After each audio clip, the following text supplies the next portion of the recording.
Жетінші сынып 5-ші тақырып шығыс елдеріндегі еуропалықтардың отаршылдық саясаты. Еуропалықтар шығыс елдерін отарлау үдерісі 3 кезеңнен тұрады. Бірінші кезең сауда отаршылдығы 16 ғасырдың аяғынан басталады. 18 ғасырдың ортасына дейін жалғасады. Бұл кезеңде еуропалықтар шығыстық тауарларды отаршылдық жолмен Еуропаға тасымалдаумен айналысты. Екінші кезең өндірістік капитал дәуірінің отаршылдығы 18 ғасырдың екінші жартысынан 19 ғасырдың соңғы ширегіне дейін кезеңді қамтиды.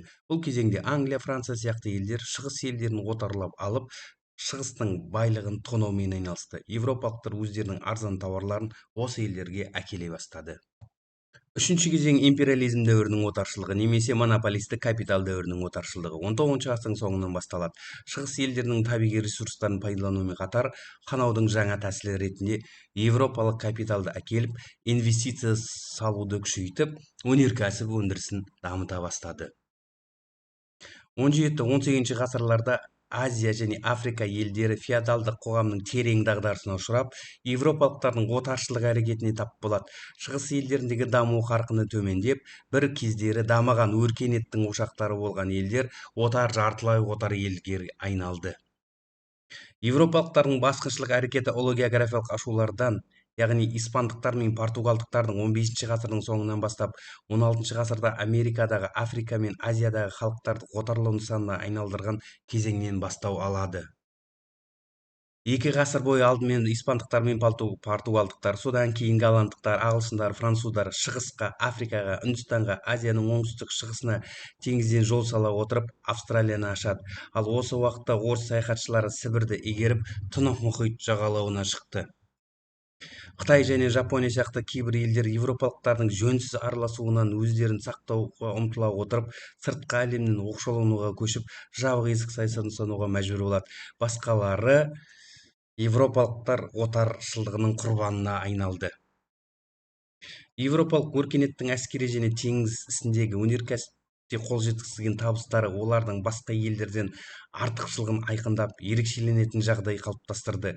Өзіндік өркениеттік нәтижесі бар Еуропа басқа халықтарға үлгі болады деген түсінік евроцентризм немесе Еуропаға табыну ұғымын қалыптастырды.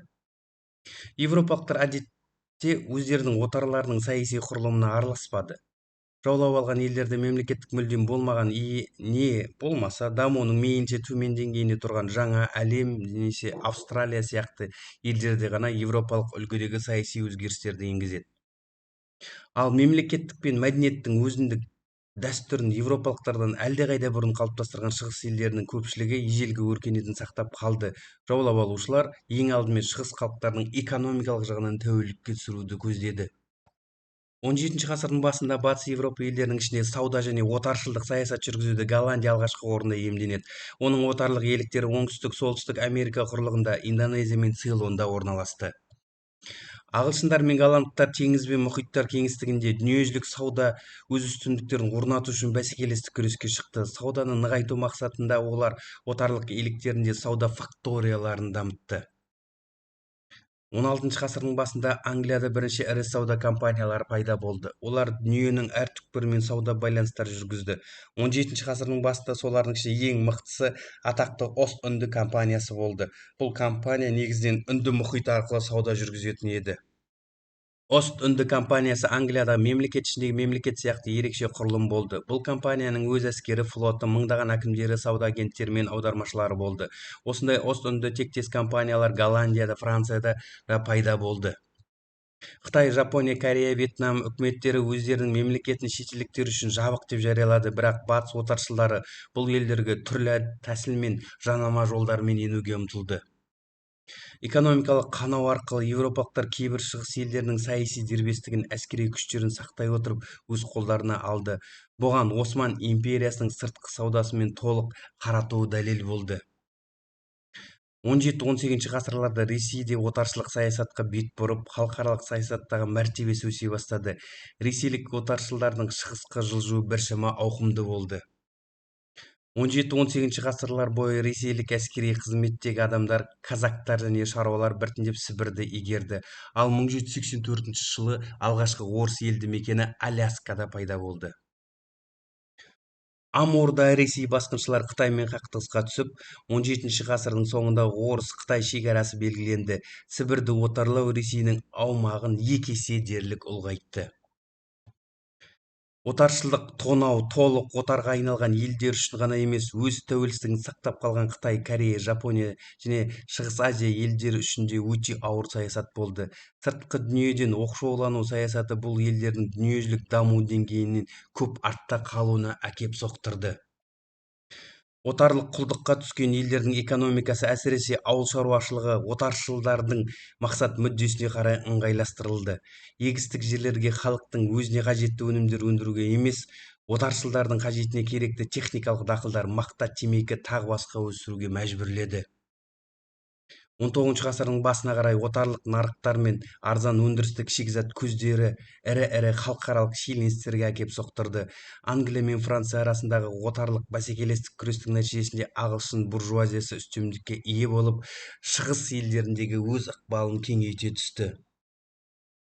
Еркін сауда принципі жолында Англия 19 ғасырдың бірінші жартысында соғыста жүргізді.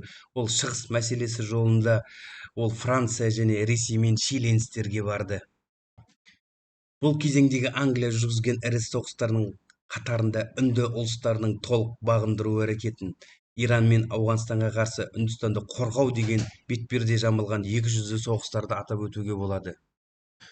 Ағылшын капиталистері Қытай нарығын жаулап алу жолында апиын соғыстарының да бастамашысы болды. Қытайды отарлауға ағылшындардан басқа Франция, ақш, Германия, Ресей де мүдделі болды. Қытай мен оған көрші жатқан елдерге отаршылдар әртүрлі келісімшарттарды еріксіз таңды.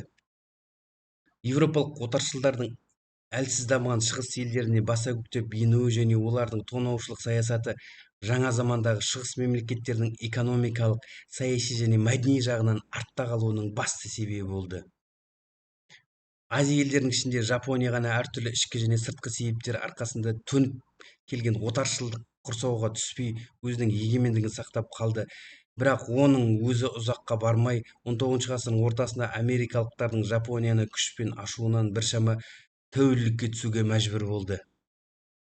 19 ғасырдың 30-60 жылдарында батыс державаларының шығыс елдеріне жүргізген кең көлемді басқыншылық саясаты жергілікті халықтың тұрмыс жағдайының күрт нашарлауына, саяси күйреуіне алып келді. Қалыптасқан ауыр жағдай шығыс елдерінде отаршылыққа қарсы ұлт азаттық қозғалыстарды тудырып, тәуелсіздік жолында ұзақ күрес кезеңі басталды.